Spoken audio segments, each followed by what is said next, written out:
Well, I'm just here in Glen Loth. I'm in front of quite a raging burn actually, well, stream. I can't cross over to the house at the moment because it's just had a big downpour, but you can see on the right that there's a rainbow. I think you can see that. Let's have a look.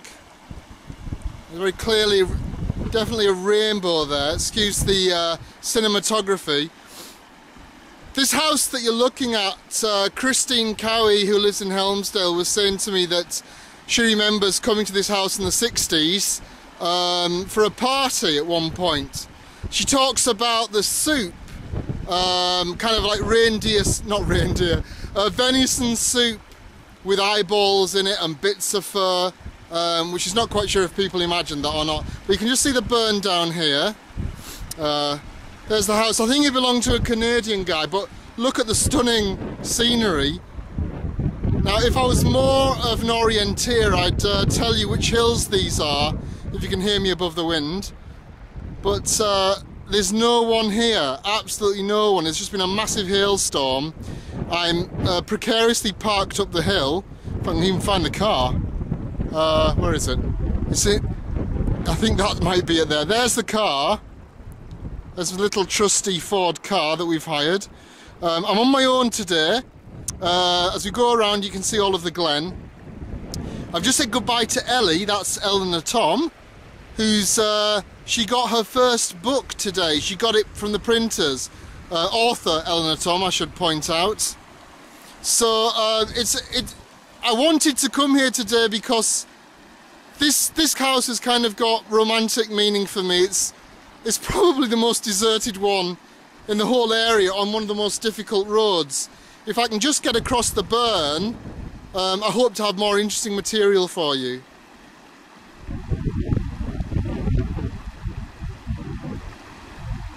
I just don't want to get absolutely soaked. It might have to be the only way. Okay, there's my shadow there. Well, ladies and gentlemen, I can testify that is a very cold burn. I am now, I don't know if you can see this, but I'm now on the other side, safely on the other side of the burn. I had to take my shoes and socks off and then put my shoes back on. I'd like to point out that these were Prada shoes that I didn't pay full price for, obviously, for obvious reasons. Here is the tree, the lonely tree. Is it a rowan? I'm not quite sure. It's a very lonely tree, and there you can see I'm now tantalisingly close to the house. There it is. Apologies for the camera work. It's I'm shaking a little bit after the burn, and don't call them burns for nothing, because my legs are burning from the cold. Well, here you can see all of the weather-disturbed corrugated iron. This is now confirming I am on the other side, ladies and gentlemen. I am on the other side.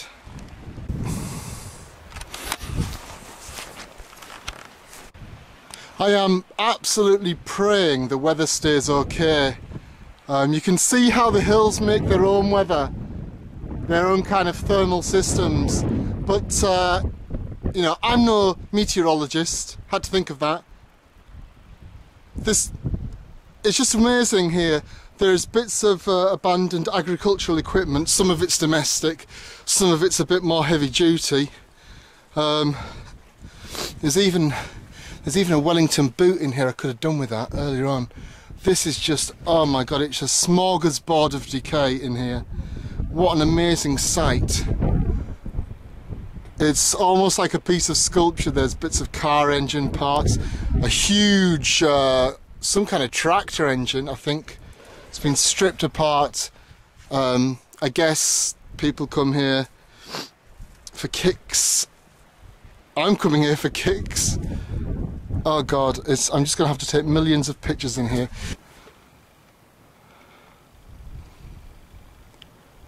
You know, I had planned to do some quite delicate...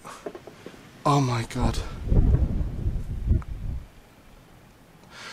You might wonder why I'm getting excited. It's just because of the riot of colour here. I just want to... While the light's good, I think I'm going to have to turn the video camera off. I haven't even gone to the main house yet. I suppose I should, just to get a sense of bearings, if there's any dangerous bits of corrugated iron that are about to fly off. That particular outhouse is something else. Absolutely something else. Look at that for a view. Oh, just imagine when this was a working, I don't know what I'm not quite sure if it had been a craft or, obviously it's been a craft, but we're out at the front door, the house. This is the front garden here. There's the sun in the distance. Trusty Ford cart over there, but look at the state of this roof. Oh, you must be hearing an awful lot of wind noise right now. This is incredible. I am so pleased to be here. When you approach this house, when you see it from the road, you imagine that there's not going to be any sign of relics left inside, I suppose. But there's actually a lot of it's more intact than I imagined. Oh, how beautiful! I know it's not beautiful for everyone, and I know it's sad as well, but I find it beautiful.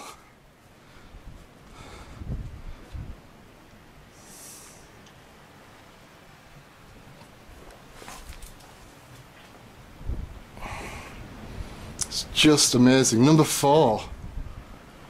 God, I wonder where 1 to 3 are.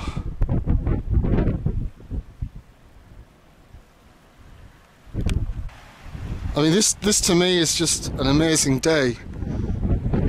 Just look at where I am.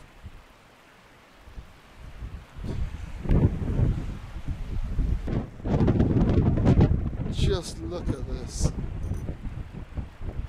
Now I guess this was some kind of water wheel.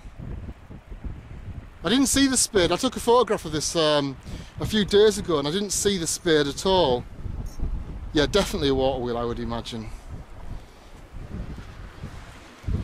I know I'm not the best narrator in the world, but just bear with me on this one.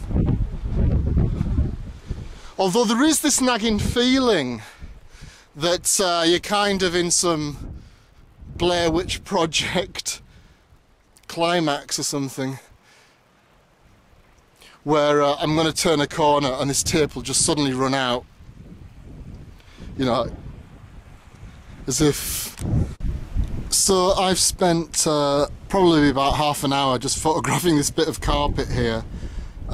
This is where carpet goes to die, I think, along with these fellas and these fellas, and there's more, just basically sheep skulls, the odd cow skull.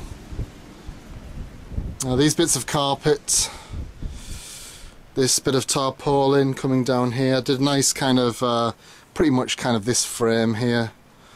Spent some time doing, and this bit where it goes into the tree is quite nice as well. In fact, I might have to do that again. And then, so you can see the camera set up here on my flimsy Jessup's tripod, which I got just before they went bust, apparently. But here's the stove and some kind of hot water supply as well. Amazing. I hardly dare open it. Someone's been here. Oh, Jesus. Someone's been here and left this kind of either remnants of a fire or some kind of art statement.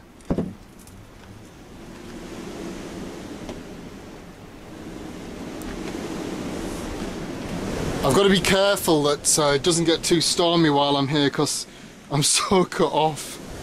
I've got a habit of doing this as well. And let's just have a look on the weather situation, which isn't looking great. It's starting to rain again. Some of my favourite mark making tools. I'm actually quite surprised how fairly respectful people have left this place. I mean, there's stuff that could have been removed. I mean, it's not really much use to anyone, but I can see, I'm just surprised there's things still here and that it's not in more of a state, you know.